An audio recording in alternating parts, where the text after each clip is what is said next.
Hey guys, welcome back to another video. Today we are talking attachment theory. And if you don't know what attachment theory is, it is the way that a person bonds with their partner. And that is usually developed in their early stages of life. So when they're like a toddler and a baby, so how their caregiver soothed them and nurtured them is how that is developed. So if there was a lack of that, there is a high chance that they will become a dismissive avoidant because essentially they had to learn to give themselves that nurturing and the security and safety that they did not get from their caretaker. And when you really think about that, that's really sad, but that is how the dismissive avoidant comes about. And I'm talking about the dismissive avoidant specifically because I have had experience with the dismissive avoidant in my last relationship, and that is the attachment style that I am the most versed in. The other ones I have a little bit of knowledge in, but this one I was more interested in because I had experience with it. So I was super drawn to it when I stumbled up on some videos last year, and I just went down a rabbit hole of learning about attachment theory in general, but specifically with dismissive avoidance. So I'm going to talk about some of the things that you'll experience when you're with a person who is a dismissive avoidant. And then I'll share a little bit of my experience, tell y'all a little bit of my business with it, and how I have gotten to a place where I feel whole again, where I feel healed again, I feel alive again, and I am no longer in a place where I am just beating myself up about what happened in the relationship.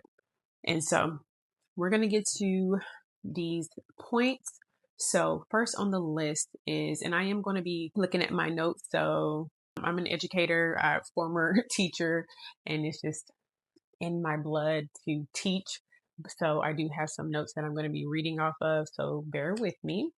So, one thing that dismissive avoidants are really good at is creating a deep connection. You'll feel like this is the deepest connection you've ever felt in your life. It really is a good comparison to love bombing, but the difference, in my opinion, is that it is not the manipulation that comes with love bombing.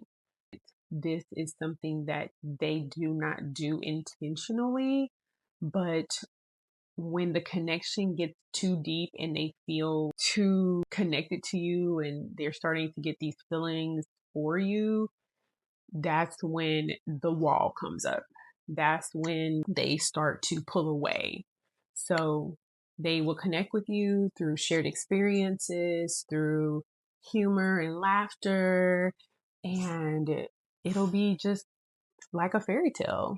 But that ends up there's a limit to it, and it ends up getting to a point where they pull away, and it usually is at the point of when things start to get serious and there needs to be a more serious commitment, more depth, and where the relationship is going to require vulnerability.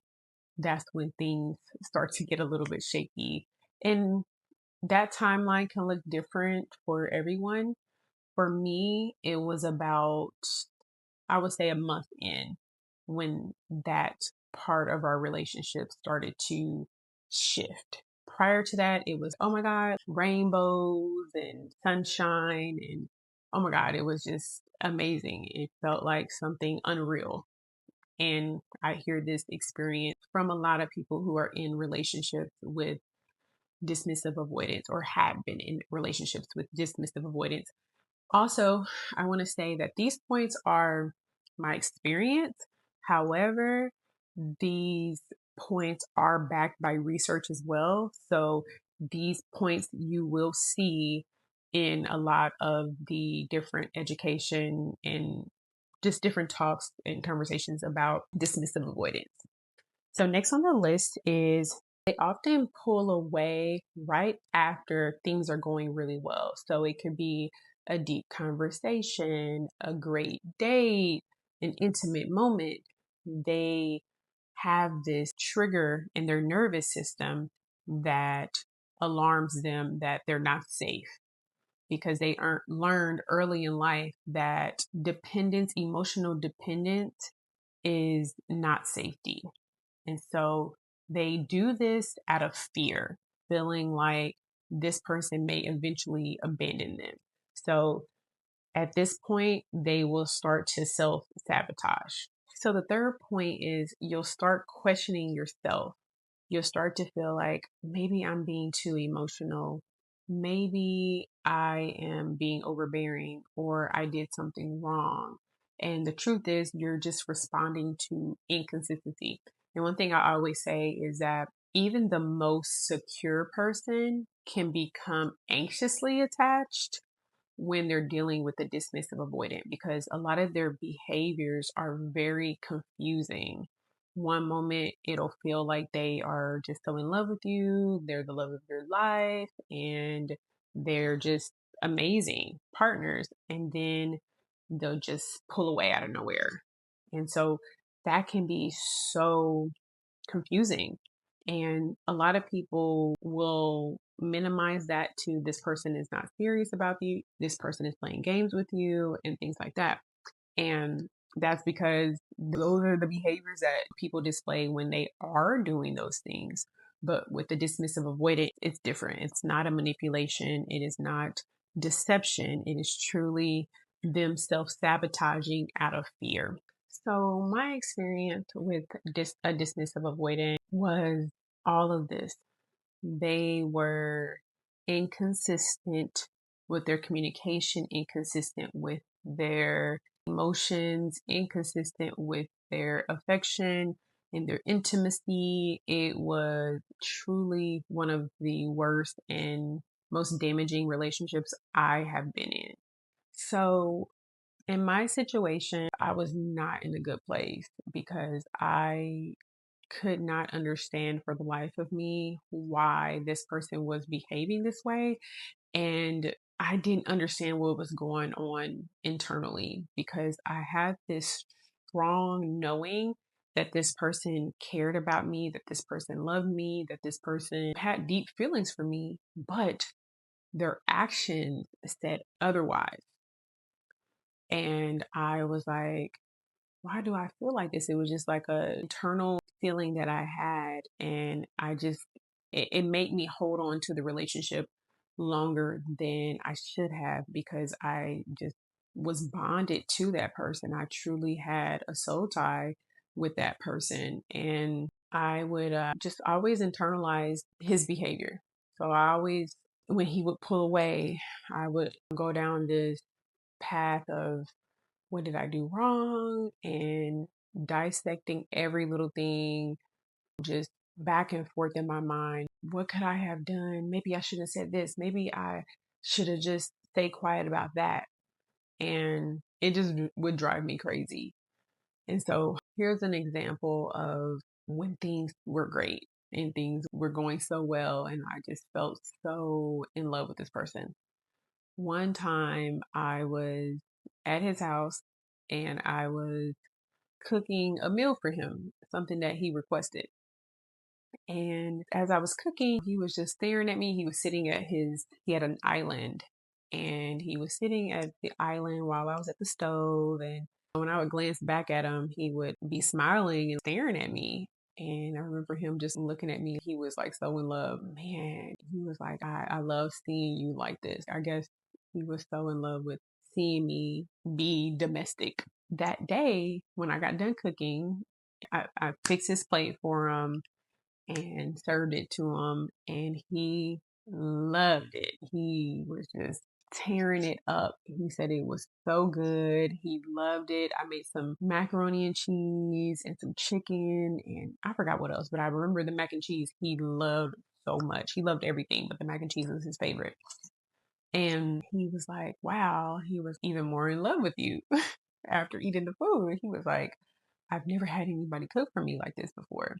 And I was like, really? And so he ended up turning on some music, some R&B music, and we were just vibing, listening to the music, singing our little hearts out, and then we started dancing. If you're from KC, you already know about two-stepping, so that was how we got down. We was two-stepping, we was having a ball. And I remember I had this thought in my head. I feel like this dude is like my soulmate. I truly felt like this dude is my soulmate. And that was a thought that I had in my head. Oh my God, this dude has to be my soulmate. I've never felt like this for anybody else. And so after I had that thought, he looks me in my eyes and he goes, I think you're my soulmate. And he said, I know it seems maybe too early to be saying this, but that's how I feel. And he was like, I've never felt like this about anybody before. And oh my God, I cannot even describe the feeling that I felt. It was like exhilarating, truly. So that was at the beginning of our relationship. So that's what I was talking about, how they have this ability to make you have this deep connection, to form a very deep connection with you. How they do it, I'm not exactly sure. I just know that that is one way, one thing that they do. And again, it is not a manipulation, it is not deception. They truly do feel like connected to you. So that is one experience. And then another time where things really took a turn. This is at the end of the relationship. And I remember I just got fed up with the inconsistencies. I got tired of him pulling away when things got too serious. And so I remember he had made a promise to go to church with me. And it was 2 weeks out. And after he made the promise, was when he told me he was going to go to church with me, it was 2 weeks later that he was supposed to come to church with me. But I was really looking forward to it. And so I remembered, of course. And so when the time came for him to go to church with me, I hit him up and I was like, hey, are you still coming to church with me? And then he goes, oh, I was supposed to come to church with you? I was like, you told me you was coming to church with me. He was like, I said that? When did I say that? At this moment, I was fed up. I was frustrated because I'm like, it's a cycle. And I, at that time, just expressed my frustration because there had been multiple occasions prior to that where we had made plans and then he would say that he forgot. And then we would reschedule, but it was frustrating because think about this, every time you make plans with someone, they forget and then you have to reschedule and then it could be a week out or a few days. It just throws your whole schedule off, especially if you cleared out your schedule to do this thing with them. You had to reconstruct your whole schedule to accommodate the reschedule. And so we had to do that multiple times. And I just was like, dude, I became frustrated. And on top of that, I would be excited and really looking forward to being with him. So it would make it extra frustrating. And don't get me wrong, I had grace and I would be okay if something came up and we had to reschedule. It's not that big of a deal. I'm not tripping, but every single time, come on, it just was frustrating. So the day that we were supposed to go to church together and he said that he forgot, I had enough that day.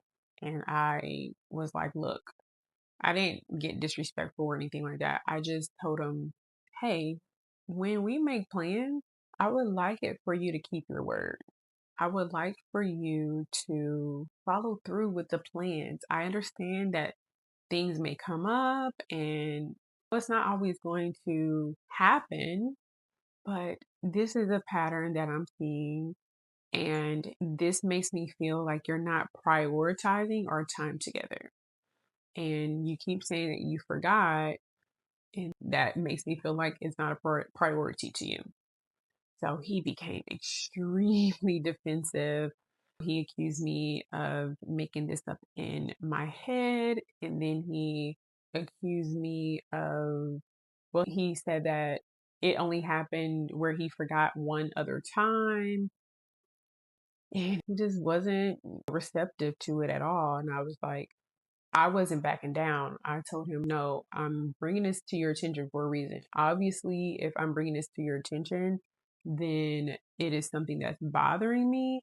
And you may not think it's a big deal because I just always swallow it. I always just don't say, I never make a fuss about it. And that's because when you're with the dismissive avoidant, you are being really conditioned to not express your feelings or share your needs.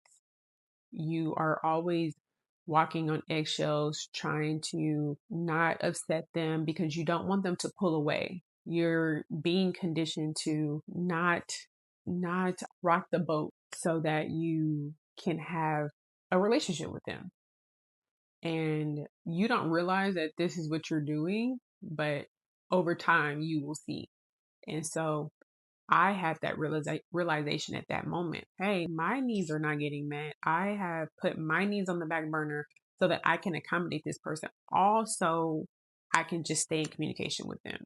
And that's what they want, actually. They want a relationship that doesn't require much sacrifice, much vulnerability. They want to have a very low pressure, low accountability relationship where they don't have to do much, but they still can have the access to you. And so those are just a few of the experiences I had with that person. And the end result to that particular part was that he ended up blocking me because I wasn't accepting that he forgot. And I was standing on business. Hey, you're going to have to do better. And so after that day or that same day that I brought this to his attention, he literally blocked me. Story to be continued. But I do want to say that if you're dealing with a dismissive avoidant, first, I really want to emphasize that you do not need to internalize their behavior.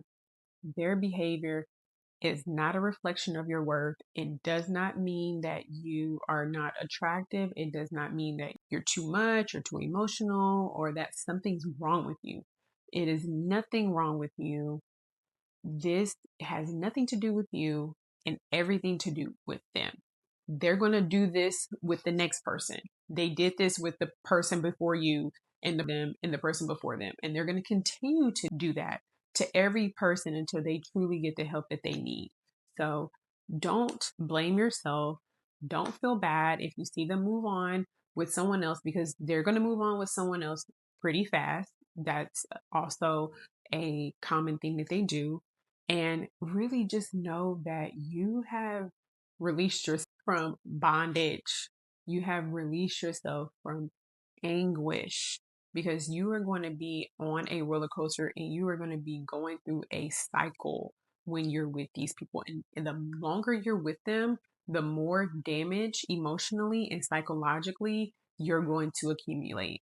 And there is a healing process that you have to go through after you deal with these people because you're going to be heartbroken. You're going to have to do some unwiring because you don't realize when you're in a relationship with them that you're being trained to put your needs on the back burner. You're being trained that you're even too much. And so that's the one thing that I want you to do is not to internalize it. And then I want you to cut ties. I know it's hard. I know it's not really something you want to do, but you have to go no contact with them.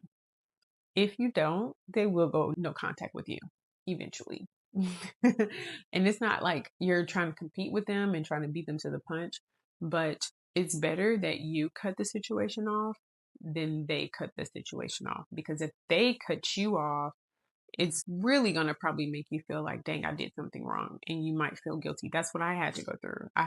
It took me a long time to get to the place where I was like, this is not my fault. And because I kept on replaying the situation, oh, maybe if I didn't say it like this, maybe if I didn't bring this to his attention, then we would still be in communication.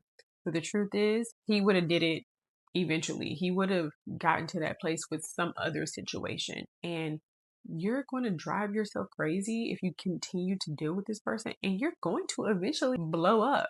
You're going to eventually get to a point where you're like, I can't do this anymore. And then you're going to set a boundary. And when you set that boundary, they're going to pull away. And so when you set the boundary needs to be, I'm done with this. I'm cutting this off.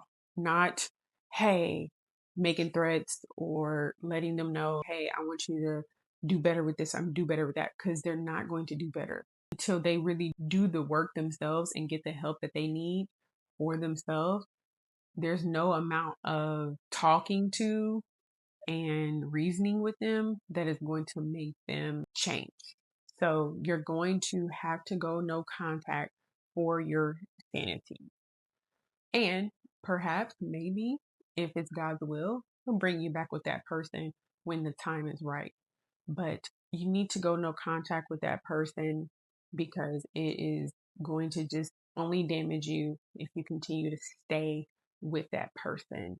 The cycle will continue, it will repeat itself, and they don't have any incentive to change as long as they know that you're not going anywhere. And so it is not easy.